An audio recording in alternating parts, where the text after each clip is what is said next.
ganacsiga tiknoolajiyadda ayaa si weyn uga hana qaaday magaalada Burco. Cawil Aadan Cilmi oo loo yaqaan Cawil Electronic oo muddo dheer ku jiray ganacsiga tiknoolajiyadda ayaa sharaxay horumarka ganacsiga tiknoolajiga ee sanadkan ka soo gudubnay magaalada Burco. ganacsiga hadii la ka dhigo sanadkii dhamaaday waxaan ku soo kordhinay dhisayna fara badan waxaan keenaa horta telefoonada dhinac walba waan keenaa oo ama Galaxy ha noqoto ama shirkado kale ha noqotee ama ilaa S8 Plus imkaadu dadku yara qaataan dad fara badan ama iPhone noqoto waan keenaa accessories kana aad baan keenaa ama noqoto glass lagu dhijinay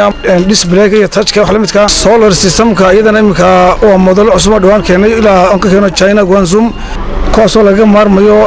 inta badan ama baadiyaha noqoto ama noqoto leerka fertirada charge controlka wixii u qalab u baahan yahay in solarkaasi waan keenaa ganacsiga uu farbadan yahay branch kale oo sameynay biliga kale iyo dhismaal ka badan oo imika gacanta ka dhamaanayaan waan sameynay oo ugu talagalay ku ballaarino shirkadda ama wana noqoto ama two noqoto ama three noqoto ama dhisayna kale imika gacanta ku hayno si waxaan u socota ma sha Allah nabadgelyada ka mas'uula ilaahay sidoo kale gaadiidka raaxada ayaa qayb ka horumarka magaalada Burco. wali waxaan bartanka kaga jirnaa barnaamijkan ku qaada dhigayna horumarka ay sameysay magaalada Burco 2017 dhinaca caafimaadka waxaan ku eegaynaa isku daweynta Quraanka Kariimka iyo sunnaha nabigeena Muhammad sallallahu wa salaamuhu alayhi waxaan la kulannay Sheikh Jaamac Xuseen Jaamac Wadaad oo xeel dheer dhinaca dibiga ahna madaxa markaska dib u Rahmaan dawada ugu sareysa ama ugu tayada badan leh Ilaahay subhanahu wa ta'ala intuu amray inaynu isku daweyno nabiguna kaleey salaatu wasalaam wax fara badan buu inooga waramay quraanka iyo dawadiisa nabiga kaleey salaatu wasalaam dad badan buu ku daweeyay saxaabadiisuna waxa weeyaan kadalika waxa weeyaan dad badan bay iyaguna ku daweeyeen waa shay aynu u baahanahay qof waliba xanuunka haya inuu xal uga raadiyo Ilaahay subhanahu wa ta'ala kitaabkiisa laguna qanco waxa weeyaan arintaasi waa arin aad iyo aad aynu u baahanahay dadku inay u fahmaan ummadeena maanta xanuuno fara badan oo kala duwan bay ka cabanayaan meelo kala duwan ka haya siyaabo kala duwan u haya marka xanuunada dhamaantood ummadda waxaan amri lahayn inay Ilaahay subhanahu wa ta'ala kitaabkiisa wala laabtaan iyo sunnada nabiga kaleey salaatu wasalaam oo waxa weeyaan xal insha Allah ay ku qancaan oo waxa weeyaan Ilaahay subhanahu wa ta'ala haday siday tahay uga soo baxaan caafimaad uu ku siin doono insha Allah goobo badan baan wax weeye ka sameynay magaalada gudaha wax weeye magaalada Burco xarunta rasmiga ah baa ku taala ee waxa weeyaan markaska uu ku shaqeeyay guud waa Burco weeyaan waxa weeye magaalada Caynaba iyadana xarun baan ka sameynay oo ka hirgelinay oo waxa weeye iyaduna shaqeysa berbera iyadana waxa weeyaan xarun baan u sameynay waxa weeyaan iyaduna insha Allah shaqeysa si wanaagsan iyaduna u socoto u hirgashay magaalada Laascaanood qudheeda sanadka waxa weeyaan waanu gaadhnay waxa weeyaan xarunna waa ka sameynay xaruntaas oo iyada insha Allah waqtiyo gaar ah ugu talagalay inay shaqeyso inahaas ayaa waxa weeyaan sanadkan noo qabsoomay insha Allah waana wax Ilaahay lagu mahadiyo oo waxa weeyaan Ilaahay subhanahu wa ta'ala aan ugu mahadnaqayno weeyaan waa xarumo runtii wax qabad fara badan ummadda waxa weeyaan u qabtay dad badan waxa weeyaan dhibanaayo xanuunada iyo si ay ula tacaamulaan laa waxa weeyaan talooyin wax tar ay ka heleen bulshadu waxay aad ugu dhaleelayeen goobihii dibiga ha inay noqdeen qaab ganacsi oo kala oo tartan ganacsi aad moodaa inay noqdeen oo ruqyadiiba aanu si fiican dad badan aanu garanayn inay furtaan taasina ay keentay jahwareer badan iyo in shaki badan dadku ay ka qaadaan insha Allah waxaan kaga jawaabayaa arrimaha waa arrin aad iyo aad wax weeye muhiim ah ummadana u baahan tahay in wax weeye loo iftiimiyo runtii waxa weeyaan xarumahani horena waan uga hadlay way isku dhex jiraan xarumo waxa weeyaan dad aqoon leh haystaan oo waxa weeyaan u qalma waa jiraan waana furan yihiin xarumo badan oo waxa weeyaan ummaddu ay ka dayrinaysaana waa jiraan oo waxa weeyaan qaab tacaamulka iyo waxa weeyaan aqoontoodii intaba waxa weeyaan laga dayrinayo taana waxa weeyaan wasaaradaha caafimaadka ayaa ku shaqale inay waxa weeyaan kala shaandheynteeda iyo hawlaheeda ay galaan insha Allah waxaan rajaynaynaa inay dawladda cusub wax weyn ka qaban doonto insha Allah wixii cabasho ah ee jira horta wax lagu daweeyo asalka dawadu waxa weeyaan waa quraanka Ilaahay subhanahu wa ta'ala kitaabkiisa shayga soo labeeyana waa nabiga kaleey salaatu wasalaam sunnadiisii iyo waxyaabaha uu amray barkoodna nabiga kaleey salaatu wasalaam wax ku daweeyay oo nabiga kaleey salaatu wasalaam ka sugnaaday sida waxa weeyaan malabka oo kale xabatu sawdada oo kale cuudul qasdiga oo kale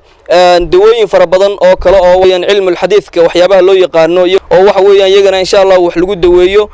ummadana waxa weeyaan aan xoog iyo awood inta badan u saarno inaan waxa weeyaan insha Allah intii kitaabka Ilaahay subhanahu wa ta'ala xanuunadooda oo dhan aan xal insha Allah uga raadino ummad badanna waxa weeyaan runtii waxa weeyaan Ilaahay subhanahu wa ta'ala waa ku caafiyay waxa weeyaan caafimaad iyo waxa weeyaan insha Allah reereynba way ka helaan insha Allah Ilaahay subhanahu wa ta'ala inuu inoo sii siyaadiyo inta inaga dhiman insha Allah Ilaahay waa ka rajeenaynaa iyadoo horumar ballaaran ay ka sameysay magaalada Burco dhinacyada aynu soo sheegnay ayaa haddana waxaa jira qayb ka mid ah bulshada Burco oo aan qayb ka ahayn horumarkaasi kuwaasi oo ay ka mid yihiin dadka uu haleelay xanuunka dhimirku iyo kumanaan qoys oo ay saameysay abaartii soo martay dhulka Soomaalida kuwaasoo faramaran ka taagan hantidii ay lahaayeen oo ahayd xoolaha nool oo ay abaartaasi cagta marisay waxaanay ku sugan yihiin daafaha magaalada Burco mana helaan cunno biyo caafimaad iyo waxbarasho mana jirto hay'ad dawlad iyo ganacsato ka caawiya dhibaatada nololeed ee haysata bulshadaasi مولد علي محمد ومدح حفيظ كبرعو Somaliland Mental Health Support Organization kaasoo sanadkii dhamaaday laga hirgeliyay magaalada Burco xafiiskiisaasi daraasadna ku sameeyay dhibaatada xanuunka dhimirka Cabdulla Xuseen Baraawe waxa uu xubin ka ahaa gudidii gurmadka abaaraha ee gobolka Togdheer waana madaxa ururka Munadamatu Nuur al-Hayaa al-Khayriya waxaanu si kooban uga hadlayaa qiimaha ay leedahay u gargaaridda dadka tabaalaysan iyo habkii ay uga qayb galeen gurmadka abaartaasi galabta oo ay taariikhdu tahay kowda bishii koobaad 2018 iska Somaliland Mental Health ee Burco inaan ku soo gudbiyo aanu mahadcelinayo TV-ga soo booqday waxa weeye Universal TV-ga soo ku amaaran xagga horumarinta iyo waxa weeye arrimaha bulshada xafiiskan Somaliland Mental Health waxa la furay June 17 2017 kamida waxa weeye xafiiska Hargeysa iyo Boorama waa xafiiskii saddexaad horumarinta xafiiska iyo in xafiiskan la soo kordhiyo waxay kamid tahay waxyaabaha u qabsoomay ka gobol ahaan iyo ka magaalo ahaan xafiiskan oo aan gudoomiye ka ahay waxyaabaha loo qabsoomay waxa kamid ah inaanu muddada 6 bilood soo tiro koobnay guud ahaan dadka dhimirka waxa weeye ka buka ee ku nool gobolka Togdheer magaalada Burco dadkaas oo tiradooda 150 qof baa noo diiwaan gashan dhammaan dadkaasi sida aad muuqaalka ka arki doontaan waa dad aad u ildaran dhibaato aad iyo aad u weyn ay ka muuqato xagga nolosha caafimaadka xagga hoyga xagga cunnada xagga daryeelka yaani wax ay haystaan haba yaraatee ma jirto waxay u baahan wax loo qabto waxay u baahan in la caawiyo ilaahay maskax uma waayin iyo aqli inaga la inuu intixaamayo waxaan ugu baaqayaa marka guud ahaan dadka Somaliland iyo dadka Islaamka ah ee dunida daafaheeda jooga in ay dadka la dayacay ka la ilaaway ay ilgaara ku eegaan oo ay sanadka cusub ee dadka waxa weeye qondo iyo ku talagal loo sameeyo waxyaabaha ay u baahan yihiin dadkan markaanu tiro koobnay ee aanu xog baaris ku sameeynay waxa kamid ah in bal dawo joogta la siiyo ka xafiis ahaan ama aanu xafiiskayga waxa weeye aanu furnay dadkaaba waxbaan u qabanay xoogaa dhakhtarka maandhaye Burco dawada uu ku shaqeynayo qayb weyn baanu ka qaadanay ilaa